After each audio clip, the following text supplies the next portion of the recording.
औज़ुबिल्लाहि मिनश्शैतानिर्रजीम बिस्मिल्लाहिर्रहमानिर्रहीम। स्टेज पे तशरीफ़ फरमा आली जनाब इज़्ज़त माब अख्तरुल ईमान साहब, सदर कुल्ल मजलिस इत्तेहादुल मुस्लिमीन रियासत बिहार, मेरे भाई आदिल हसन साहब, स्पोक्स पर्सन मजलिस इत्तेहादुल मुस्लिमीन रियासत बिहार, यहाँ पे मौजूद इंशाअल्लाह पटना में एक धड़कती हुई आवाज़ और इंशाअल्लाह आने वाले मुस्तकबिल में नौजवानों का हौसला मोहम्मद फारूक रजा साहब उर्फ डब्लू भाई साहब, यहाँ पे मौजूद दीगर कायदीन मजलिस इत्तेहादुल मुस्लिमीन, यहाँ पे मौजूद मेरे कौम के बुजुर्गों, मेरे नौजवान साथियों, बसे पर्दा बैठ कर सुनने वाली मेरी इज्जतदार माँ और बहनों, अस्सलामु अलैकुम व रहमतुल्लाहि व बरकातुहू।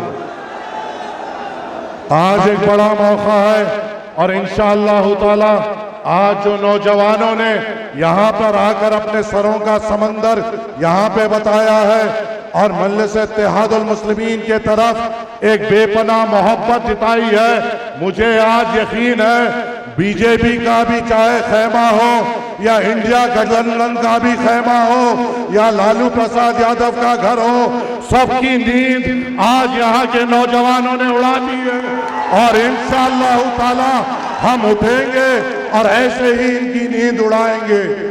ऐ मेरे गयूर लोगों, आज इंतखाबात हमारे सर पर है, चुनाव हमारे सर पर है, मगर जैसे ही चुनाव आते हैं हम मुसलमानों से हर किसी को गैर मामूली हमदर्दी होती है।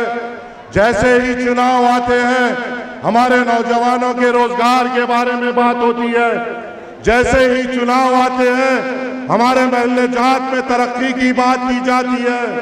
जैसे ही चुनाव आते हैं हमारे औरतों को अच्छी सुविधाएं देने की बात की जाती है, मगर जैसे ही चुनाव खत्म हो जाते हैं और मुसलमान बाहर निकलकर अपना वोट देता है, उसके बाद 5 साल हमारे गलियां इनको याद नहीं रहती, हमारे नौजवानों का मुस्तकबिल इनको याद नहीं रहता।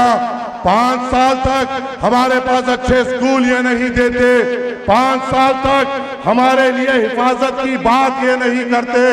ऐ मेरे गयूर लोगों, ऐ मेरे बहादुर नौजवानों, ऐ मेरे सत्तार बुजुर्गों, जब आप 1 तारीख को इस बार चुनाव में अपना वोट डालने जाएंगे तो ये बात बराबर अपने दिलो दिमाग में सोचना, आप ये बात बराबर अपने दिलो दिमाग में सोचना कि जब बाबरी मस्जिद की शहादत हुई, क्या इंडिया गठबंधन के कोई लोग उठकर हमारे अल्लाह के घर की बात किए?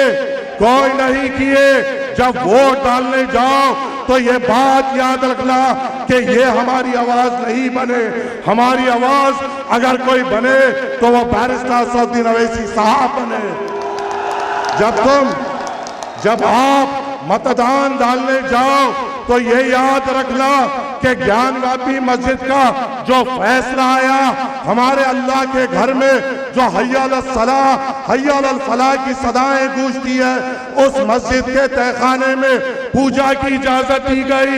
ये जो आज इंडिया गठबंधन हमारे दरमियान में हमारे वोटों की भीख के लिए आ रहा है, ये खामोश बैठे रहे। ज्ञानव्यापी मस्जिद के लिए ना लालू बात करे, ना उनकी निकम्मी औलाद बात करी, ना कोई इंडिया गठबंधन बात करे। उस अल्लाह के घर के लिए और हमारे लिए कोई बात करे तो बैरिस्टर सऊदी अवैसी साहब बात करे, जिनका नुमाइंदा डब्लू भाई है। जब तुम मतदान डालने, उस वोट डालने, उस मतदान पोलिंग बूथ में जाना तो ये याद रखना, जब CA/NRC का कानून आया, वो CA/NRC का कानून जिससे हमें अपनी शहरियत को जताने की जरूरत पड़ती है, तो सब खामोश बैठे, ना इंडिया गठबंधन बोली। बीजेपी तो चाह रही थी हमारे लिए कानून बने। ये जो आज हमारे वोटों की भीख के लिए आ रहे हैं और हमारे महल्ले में आकर ये कह रहे हैं कि हमें बीजेपी को हराना है, हराने की बात करने वालों, जब CA/NRC का कानून आया था तुम कहाँ थे? जब CA/NRC का कानून आया था, जब हमारे नौजवान रोडों पे थे, तुम कहाँ थे? जब सीए एनआरसी का कानून आया और पुलिस वालों ने हमारे नौजवानों को शहीद किया, तुम कहां थे जब सीए एनआरसी का कानून आया? जब लालू कहा था, तेजस्वी कहा थी, उसकी बेटी कहा थी? आज जब वोट की बात आती है तो बीजेपी के हराने की बात होती है। अरे वक्त के फिरौनों को हम हराएंगे, वक्त के फिरौनों को हम शिकस्त देंगे, मगर वक्त के फिरौनों को हराने का मतलब ये नहीं कि हम नमरूद को ताज दे देंगे। एक तरफ फिरौन है तो दूसरी तरफ ये नानियाज सेकुलर जमातें नमरूद है जो सिर्फ इलेक्शन के वक्त आते हैं, अपनी बात करते हैं और हमारे सामने बात करते हैं। मेरी बात गौर से सुनिए, थालियों की मुझे जरूरत नहीं, आवाजों की मुझे जरूरत नहीं। मैं आपके दरमियान में आया हूं, आपकी दिल की बात रख ले। जब आप पोलिंग बूथ में जाओ तो बाबरी को याद रखना, जान वापी को याद रखना, सीए एनआरसी को याद रखना, और ये भी याद रखना जब शरीयत में दखलंदाजी की गई। शरीयत क्या है नौजवानों? शरीयत वो है जो हमें हुक्म इलाही है, जो अल्लाह का हुक्म है कि हमारे जीने का तरीका क्या हो, रहने का तरीका क्या हो, हमारे निकाह का तरीका क्या हो, खुला का तरीका क्या हो। और जब इसमें तब्दीली की जा रही थी, राहुल गांधी खामोश था, तेजस्वी यादव खामोश था, लालू खामोश था। ये लोग जो आके हमसे बात कर रहे हैं कि बीजेपी को हराना है, ये खामोश थे। वहां पर उठकर एक ही मर्द मुजाहिद बोले जिनका नाम बारिस्टर असदुद्दीन अवैसी था। तो मैं तो आपसे सवाल करता हूं, मुझे जवाब दो ऐ जिंदा कौम, मुझे जवाब दो ऐ बहादुर नौजवानों, मुझे जवाब दो ऐ मेरे बुजुर्गों। बाबरी पे मजलिस, ज्ञानव्यापी पे अवैसी, सीए पे अवैसी, शरीयत पे अवैसी, अखलाक के कत्ल पे अवैसी, जुनैद के कत्ल पे अवैसी, दादरी पे अवैसी, गुजरात पे अवैसी, गोडसे पे अवैसी, सब पे अवैसी। तो वोट किसका होगा? ताकत किसकी बढ़ेंगे? जिताएंगे किसको? बहुत हो गया इन लानहाद सेकुलर जमातों की गुलामी, बहुत हो गया बीजेपी के खौफ में इनको जिताना। बीजेपी को हराना हम हराएंगे, बीजेपी को गिराना है हम गिराएंगे, मगर इसका यह मतलब नहीं कि बीजेपी को हराने के लिए इनको जिताकर हम फिर हार जाए। हमारे नौजवानों के मुस्तकबिल के लिए बात नहीं होती, हमारे महल्ले जातों की हिफाजत के लिए बात नहीं होती, हमारी हिजाब के ऊपर हमें ताना मारा जाता है। कर्नाटका में हमारे बहनों के सर पे से हिजाब खींचा जाता है, गुजरात में हमें सताया जाता है, मध्य प्रदेश में हमारे घरों पे बुलडोजर चलाया जाता है, उत्तर प्रदेश में हमारे गृह को नमाज नहीं पढ़ने दिया जाता है, दिल्ली के सड़कों पे जब हम नमाज पढ़ते हैं हमें लातें मारी जाती है।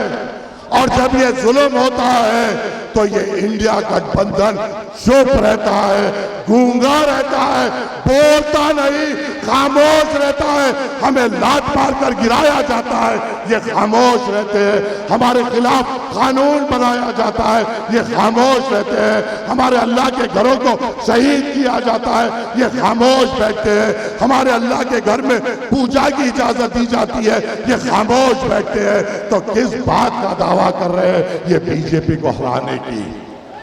मैं आपसे सवाल करता हूं, ऐ मेरे गयूर लोगों, ऐ मेरे गयूर बहादुरों, क्या हाल ही में आपने वो मंजर नहीं देखा जहां सांसद बुलाई गई थी?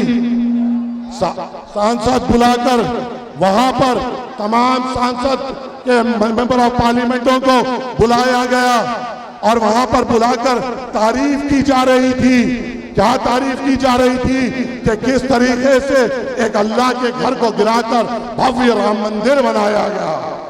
बीजेपी के मेंबरात तारीफ कर रहे थे कि किस तरीके से आडवाणी ने रथ यात्रा निकाली। बीजेपी के मेंबरात तारीफ कर रहे थे कि किस तरीके से ऐसे आरएसएस ने मेहनत की। बीजेपी के मेंबर ऑफ पार्लियामेंट तारीफ कर रहे थे कि किस तरीके से विश्व हिंदू परिषद ने काम किया। बीजेपी के मेंबर ऑफ पार्लियामेंट तारीफ कर रहे थे कार सेवकों की कि किस तरीके से अल्लाह के घर को शहीद किया गया। बीजेपी के मेंबर ऑफ पार्लियामेंट उठकर तारीफ कर रहे थे कि किस तरीके से मोदी ने काम किया। कोर्ट केस लड़ाया गया, कोर्ट केस जीता गया और जीतने के बाद जहां पे हय्या अलल सलाह हय्या अलल फलाह की सदाएं गूंजती थी, वहां पे एक भव्य राम मंदिर बनाया गया। भव्य राम मंदिर की तारीफ हो रही थी। बीजेपी के सांसद खुशियां मना रहे थे तो इंडिया गठबंधन के लोग खामोश बैठे हुए थे। कोई इंडिया गठबंधन में से उठकर ये नहीं बोला कि तुम क्यों खुशी मना रहे हो एक अल्लाह के घर की शतायत की, तुम क्यों खुशी मना रहे हो एक कौम के इबादतगाह को तोड़ने की। कोई कुछ नहीं बोले, सब खामोश थे। उस वक्त के प्रधानमंत्री नरेंद्र मोदी हो, अमित शाह हो, तमाम बीजेपी के सांसदों के सामने एक मर्द मुजाहिद उठा और उठकर कहा बाबरी मस्जिद जिंदाबाद, बाबरी मस्जिद जिंदाबाद और बाबरी मस्जिद जिंदाबाद। जब असदुद्दीन अवैसी साहब ने उन वक्त के फिरौनों के सामने, चाहे वो नरेंद्र मोदी हो, अमित शाह हो या बीजेपी के तमाम सांसद हो, जब बाबरी मस्जिद जिंदाबाद के नारे लगाए, क्या तुम्हारा छाता फखर से चौड़ा नहीं हुआ? क्या तुम्हें खुशी महसूस नहीं हुई कि कोई तो है मेरे लिए बोलने वाला?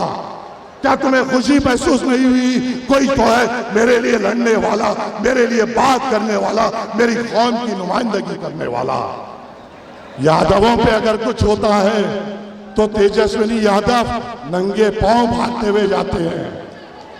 यादवों पे कोई परेशानी आती है तो तेजस्वी यादव, उनके भाई, उनके वालिद नंगे पांव भागते हैं। मुसलमानों पे कत्लेआम होता है तो ये ओढ़ के सोते हैं। ऐ मेरे गयूर लोगों, इतना बड़ा मजमा यहाँ पे मौजूद है, मुझे यकीन है आपके ईमानी जज्बे पे। आपसे एक ही सवाल करता हूं, अगर उसका जवाब हाँ है मैं बैठ जाऊंगा, अगर ना है तो आपको सोचना पड़ेगा। क्या हमारे ऊपर कोविड की आफत नहीं आई? क्या 2 साल तक हमारे पास रोजगार था? क्या 2 साल तक क्या आपने नहीं देखा अपने कलमागो भाइयों को राशन के लिए तड़पते हुए? क्या आपने 2 साल तक नहीं देखा अपने कलमागो भाइयों को बीमार होते हुए, उनके घर में फौत होते हुए? जब हमारे ऊपर जिंदगी और मौत का सवाल आया था, जो अपने आप को मुख्यमंत्री बनाना चाह रहा है, जिसका नाम तेजस्वी यादव है, क्या वो मुसलमानों के बीच में था? जब नहीं था तो तुम क्यों उसके साथ खड़े हुए हो? जब वो तुम्हारे दर्द में नहीं था तो तुम उसके साथ क्यों हो?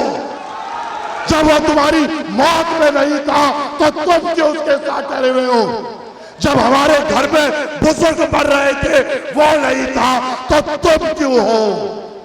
जब हमारे घर में बीमारी थी, अस्पताल में 10-10 लाख 15-15 लाख का खर्चा हो रहा था, वो नहीं था तो तुम क्यों हो? जब हमारे पर आफत आती है वो नहीं रहता तो तुम क्यों हो? मदरसों में आग लगाई जाती है वो नहीं जाता, तुम क्यों जाते हो? हमारे घरों को शहीद किया जाता, बुलडोजर लगाए जाते, वो बात नहीं करता, तुम क्यों करते हो? कब तक गफलत में रहेंगे? कब तक वही जिंदगी जीते रहेंगे?